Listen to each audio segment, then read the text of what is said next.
지난 5월 마지막 날 부산 민주공원 나무 그늘 아래 사람들이 모여들었다.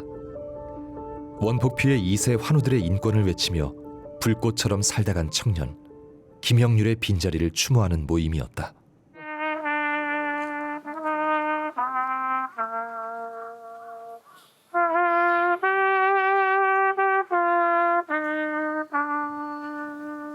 네, 그러면 김형률 한국원폭 그래서 일대 초대 회장님 20주기 추모식을 시작하겠습니다.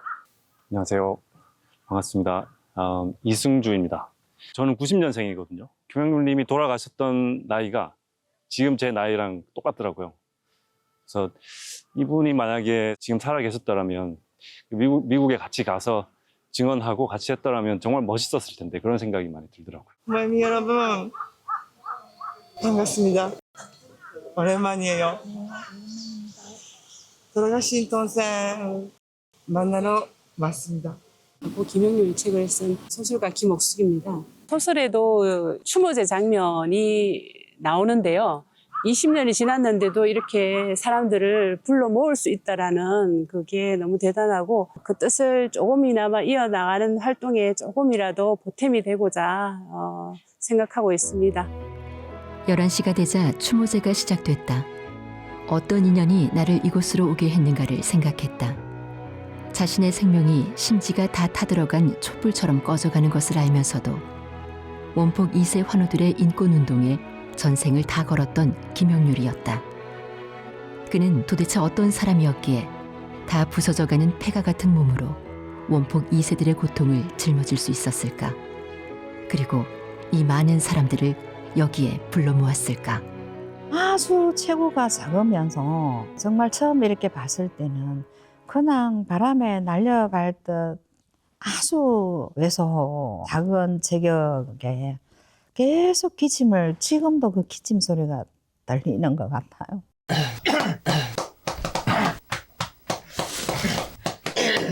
만성이 돼 이제. 163cm 키에 몸무게 37kg, 병약한 몸으로 원폭 피해 2세 환우의 존재를 세상에 처음 알린 인권운동가 김형률. 2002년 3월 그가 던진 메시지는 우리 사회에 묵직한 파장을 일으켰다. 일본 제국주의 침략 전쟁에 의해 지금 이 시간까지도 그 광기의 역사가 한국 원폭 2세 환우들의 몸과 마음을 관통하고 있는 현실에 인식해야 한다고 생각합니다. 그 기자회견이 한편으로는 굉장히 선구적이고 사람들이 그거에 대해서 잘 알지 못했었기 때문에 한국에도 원폭 피해자가 있다. 더구나 2세도 있다. 그리고 2세가 모두는 아니지만 많은 2세들이 아프다. 이런 것들을 알게 해준 것만 해도 그건 굉장한 시사점이 있는 것 같아요. 1970년생인 형률은 태어날 때부터 폐 기능이 보통 사람의 3분의 1도 되지 않아 조금만 걸어도 숨이 가빴다. 투병 생활을 이어가던 중 22살 때 우연히 병원에서 선천성 면역 글로불린 결핍증, 즉 원폭에 의한 희귀병이란 진단을 받게 된다.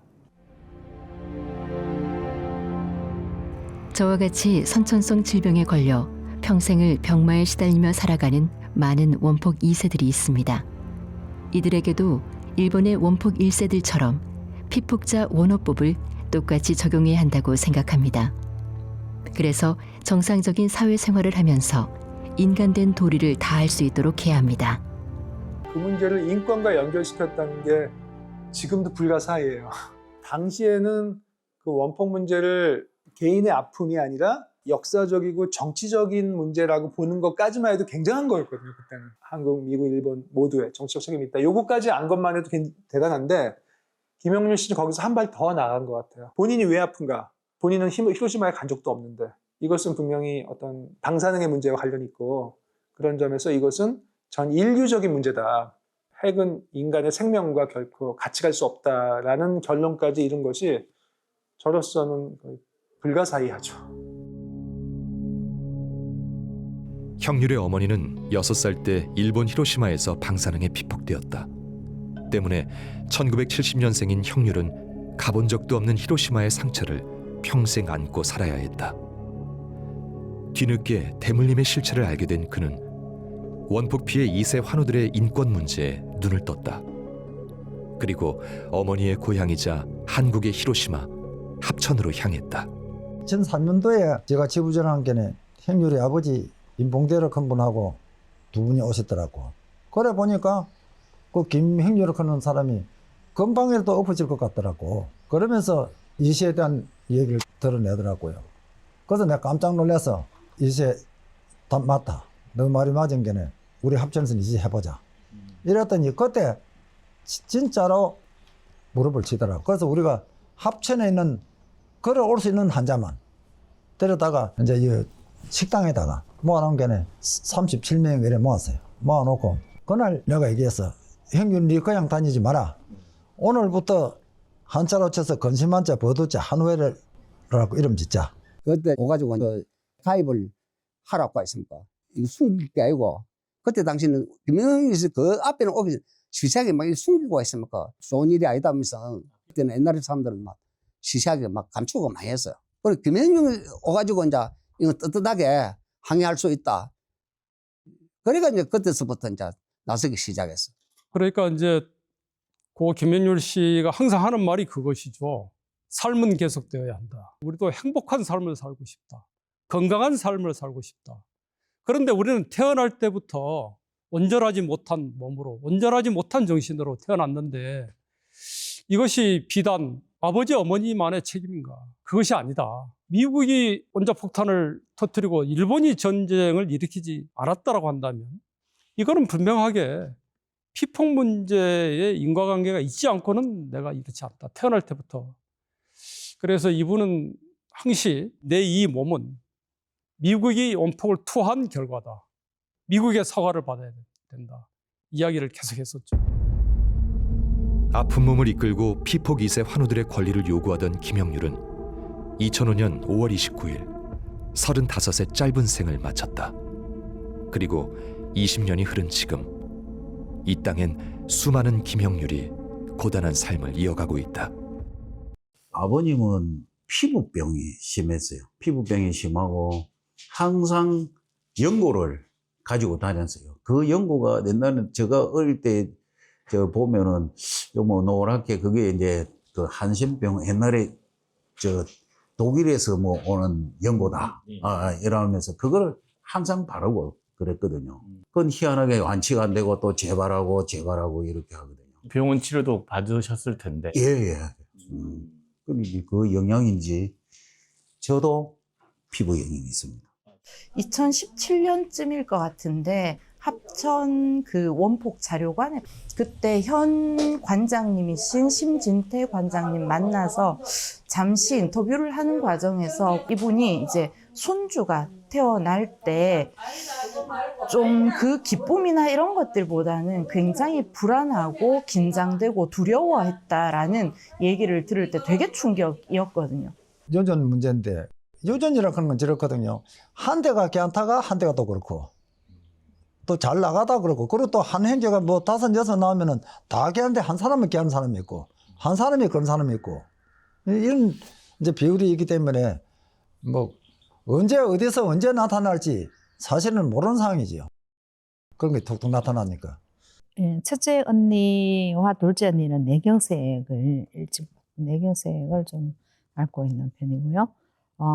셋째 언니랑 저랑은 그 대퇴부 무혈성 개사증 같은 병명으로 해서 그 인공관절 수술을 받아야 했었고요. 제 바로 위에 오빠는 그 심근경색 협심증. 동생도 뭐 그 후유증이라고 저는 그렇게 믿고 있습니다. 한 12번의 수술을 받은 것 같아요. 현재 한국 원폭 피해자 후손회에 가입한 회원은 전국에서 3천여 명. 이 중 1,200여 명이 합천에 살고 있다. 그러나 부모가 원폭 피해자로 인정되지 않아 제외된 경우를 감안하면 실제 피해 후손의 규모는 수만 명이 넘을 것으로 추정된다. 원폭 1세 구술 체록을 하면서 94세 된 할머니셨는데 아드님과 함께 있으니 말씀을 잘 안 하시는 거예요. 그래서 눈치는 챘죠. 아침 아드님은 잠시 다른 곳에 계셨던 것 같고 그때 얘기를 나누어 보니 아까 낮에 만난 어르신하고는 전혀 다른 모습으로 기억을 잘 해주고 계셨고 아드님이 적어도 60세 이상은 되셨을 텐데 60년 이상은 가족들에게도 어느 누구에게도 한 번도 말한 적 없이 그냥 그 고통과 삶을 혼자 간직해 오신 그런 사례는 너무너무 많아요. 그러니까 한편으로는 이해가 되죠. 평생 트라우마에 시달리신 분들인데 내 아들, 딸이 나 때문에 고통을 받고 있다는 것을 일단 인정하고 싶지 않으셨을 것 같고요. 분명히 내 자식들이 다 아픈 것도 아닌데 안 아픈 자식들까지 낙인이 찍힐 수 있다는 그런 두려움. 자기 잘못한 것도 아니고 본인도 피해자인데 2세 문제는 아예 그냥 덮어버리고 1세대의 과거사 문제로 그것을 다루고 싶어 하셨던 것 같아요. 우리 아버님이 실제적으로 원폭 피해자라는 사실을 저인데도 숨겼어요. 고모들도 원폭 피해자라는 이런 말 안 하고 이러면 그때 당시만 해도 유전적인 영향이 있을 거다고 생각을 했으니까 우리 혼사끼리 막힌다고 자식들 혼사끼리 막힌다고 그런 걸 말을 안 했어요. 그래서 저희 아버지 같은 경우에도 2010년도에 원폭자를 그걸 등록을 했거든요. 수십 년을 그냥 안 하고 살았죠. 사람들이 피폭 자랑은 일단 거부감을 먼저 가지고 있었으니까. 제대로 된 치료를 받지 못한 상태에서 한국 해방이 되고 난 이후에 오신 분들이거든요.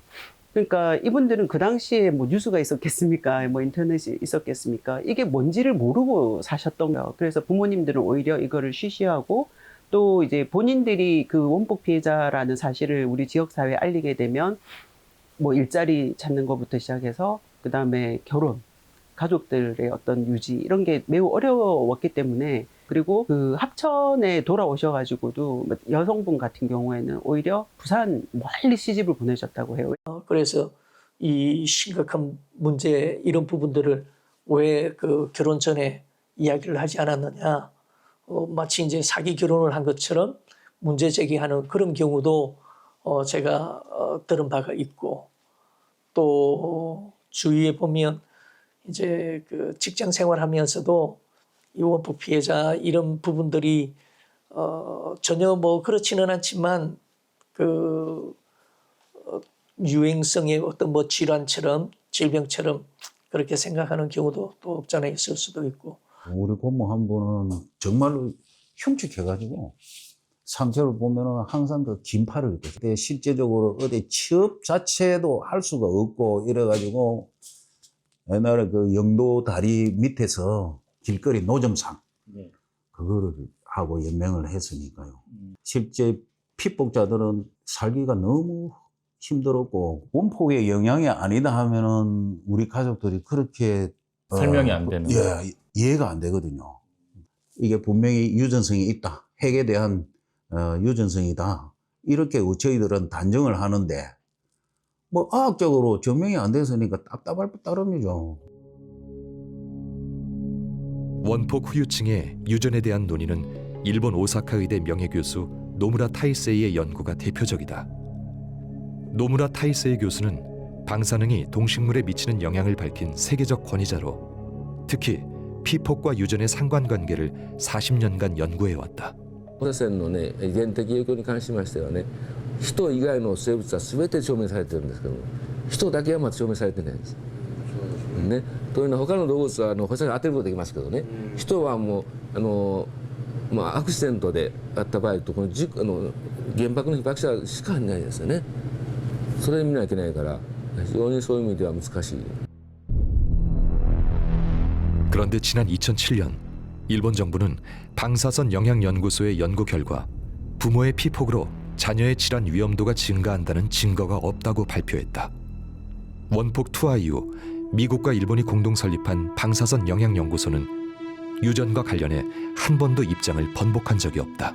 제가 히로시마나 나가사키 가면 줄곧 거기에 방문을 하거든요. 80년째 연구만 하고 있습니다. 제가 가서 이제 그 여러 가지 뭐 내용을 좀 알고 싶다 그러면 지금 뭐 그 연구를 하고 있는데 뭐 조만간에 뭐 발표가 있을 거다. 그 내년에 또 어떤 기회가 되면은 이야기 좀 나누면 좋겠다. 그 다음에 가면 책임자가 바뀌어요. 거기는 사실은 그 유전성 여부를 밝히려면 충분히 밝힐 수 있는 곳이거든요. 근데 거기에 공식 입장은 여전히 유전성이 있다고 할 수도 없고 없다고 할 수 있다. 이게 그러니까 그건 사실은 과학적 발언이 아니라 정치적인 발언인 거죠. 근데 우리가 경험적으로 보면은 누구 다 짐작할 수 있잖아요. 그러니까 오히려 밝혀내라고 한다면 너희들이 밝히라고 그래야죠. 그러니까 뭐 방사능 영향연구소든 없다는 걸 너희가 밝혀봐 그럼. 전혀 관련이 없다는 걸 너희가 밝혀봐. 그럼 우리가 인정할게. 근데 못 밝히죠 그렇게. 예. 그러니까 그러놓고 자꾸 일반 개인들한테 소시민들한테 그걸 밝히라면 어떻게 밝힙니까? 안 밝히고 싶다는 거죠. 저희들은 정말 배운 것도 없고 살기에 급급해서 뭐 이런 것도 엿들어 볼 사이 없이 살았는데 지금에 와서 우리한테 직접 증거를 내놓으라 하면 뭐 어쨌든 내가 연구할 수 있도록 내가 내 몸을 내놓고 할 수 있도록 하겠다. 그럼 내 몸이 증거다. 저희들은 내놓을 수 있는 거라고는 그거밖에 더 있겠습니까?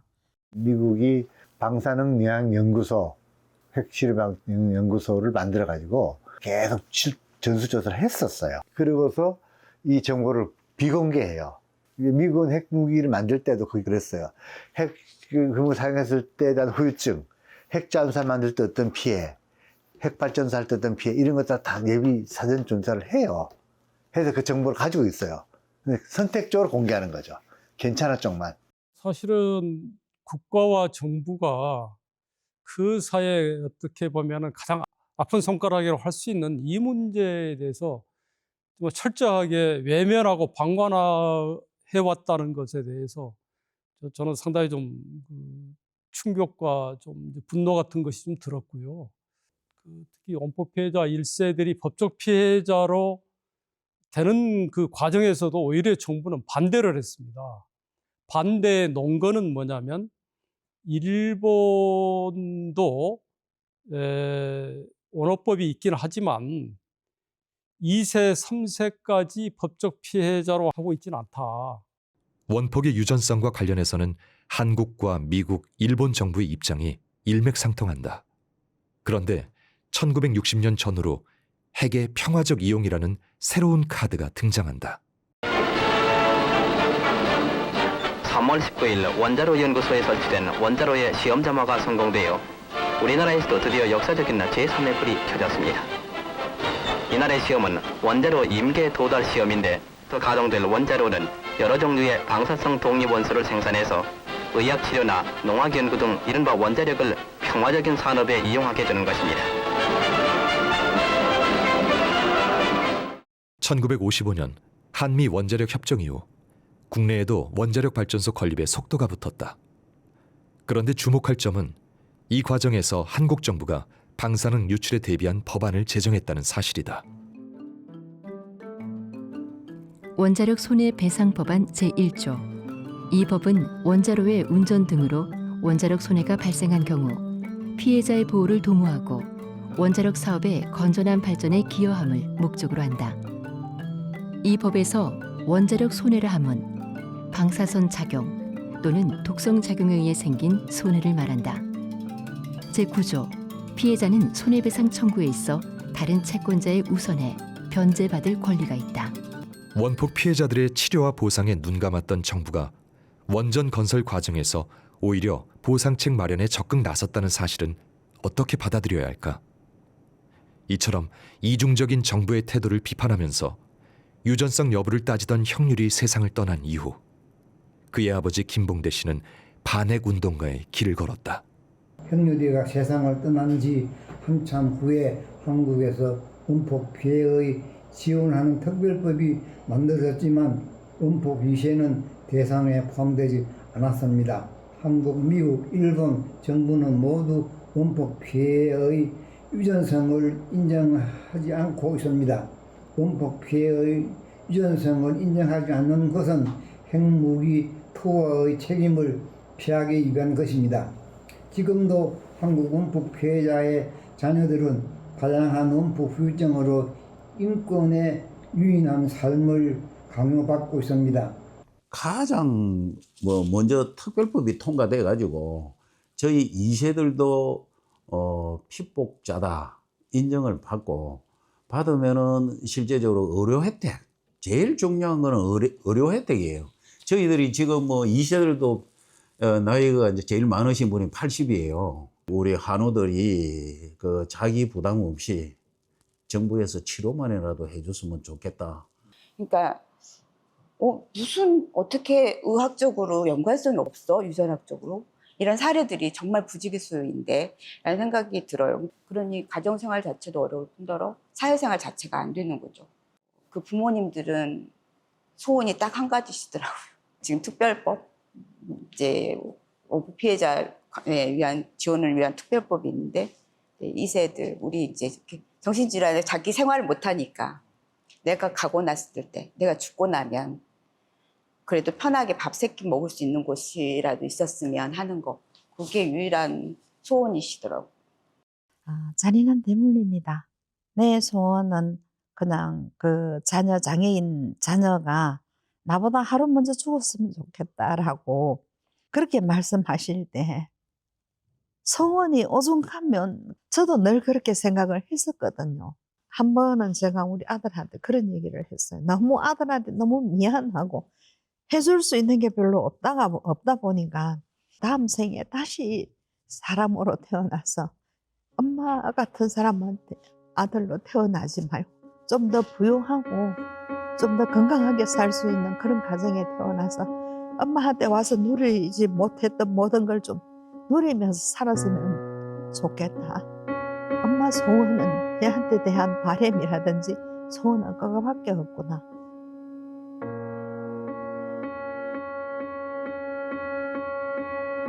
제가 병든 몸을 가지고 태어난 것은 결코 어머니의 잘못이 아님을 말씀드리고 싶습니다.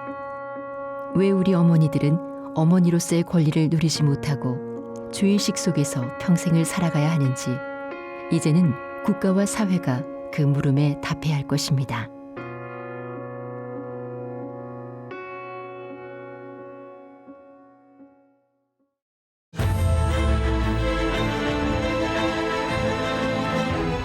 보건복지부가 2020년 착수한 코호트 조사는 피폭 75년 만에 이루어진 중앙정부 차원의 첫 실태조사로 많은 기대를 모았다. 하지만 지난 연말 조사가 마무리됐음에도 지금까지 결과가 공개되지 않고 있다. 또한 피폭 2세 지원을 위한 특별법 개정안 역시 국회 본회의 문턱을 넘지 못하고 표류 중이다. 핵의 아이로 태어난 원폭 2세 환우들, 그들의 전쟁은 아직 끝나지 않았다.